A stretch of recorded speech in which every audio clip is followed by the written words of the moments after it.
big-ish announcement coming from President Biden, I suppose, on the future of the US conflict in Afghanistan, which I believe is older than our guest today. President Biden will withdraw all American troops from Afghanistan over the coming months. People familiar with the plan said, completing the military exit by the 20th anniversary of the September 11th attacks that first drew the United States into its longest war. He is expected to announce this on Wednesday. This will keep thousands of US forces in the country beyond the May 1st exit deadline that the Trump administration negotiated last year with the Taliban. So from my point of view, good news, bad news on extending past the May 1st deadline. It is bad news because in theory, we were supposed to be out within a few weeks and we're not gonna be. The good news though is they were never gonna do that anyway. It's all lies. I don't even trust the September 11th thing. So we're gonna report on it because it's news, but we didn't get to 20 years by always keeping to our commitments to draw down forces. They were able to find, Dan, some ways to bring troops back in. And until everyone's out of there and has been out of there for years, I'm not going to believe it, I don't think. What do you think? Like I said, this conflict is about as old as you are. That's the terrible thing is that like I vaguely remember when I was just getting into politics. And I don't want to say how old that is because that's just gonna make me sound like a huge nerd. But like Bush was talking about Afghanistan troop withdrawals. I was very, very young at that time. And now I am almost actually a little more than double that age. Yeah. So let's just say I'll believe it when I see it. The Taliban, like I hesitate even to give any sort of like leeway for the military industrial complex. But sure, let's say there was some transition issues between like the Trump administration and the Biden administration, and the Biden administration needed more time to plan things out the same way they needed more time to plan things out with the vaccine deployment because the Trump administration hadn't given them a plan to work with apparently.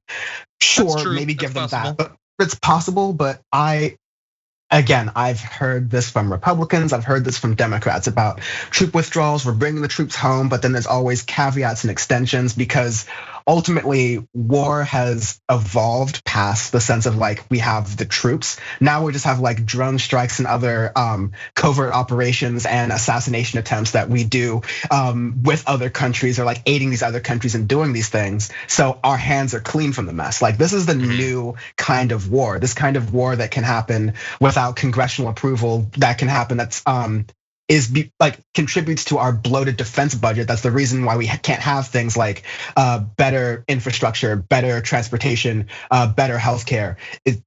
This is where it all kind of comes back home quite literally. And so I hope for like the sense of the fate of the country and what we can do both domestically with that money, but also internationally and not continuing to make generations of people who hate America. But I know that these forces like are much more powerful than Joe Biden, and I know that America is addicted to its political, political and military machine. So I'm holding my breath here. Exactly. Yeah. Not holding my breath here because holding my breath would be a problem in this case. That's true. Look, I have gotten predictions about Joe Biden very wrong. I said early on in the primary, Joe Biden, come on. So clearly I can get it wrong. That said, I think as president, if there are things that he can do that are very easy, he'll do them. Very hard, that's gonna be a lot more difficult. And this shouldn't be hard, but clearly it has been shown to be. So look, if we hit September 11th and there's not a single soldier there, that would be great. If we hit September 11th and in fact they've increased the numbers because, oh, what do you know, there was a bombing.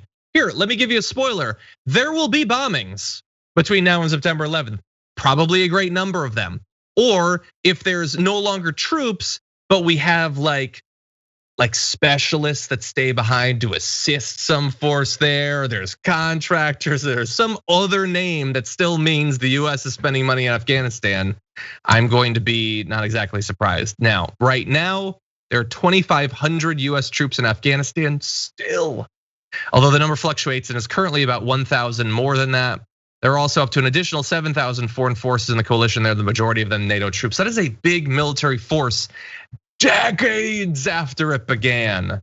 And along the way, 100 times they've told us, well, if we leave, there could be chaos. So instead we will stay and there will be chaos year after year after year after year after we spend countless dollars. So good, if Biden does it, good, I guess. But yeah, like Dan, we'll see on September 11th.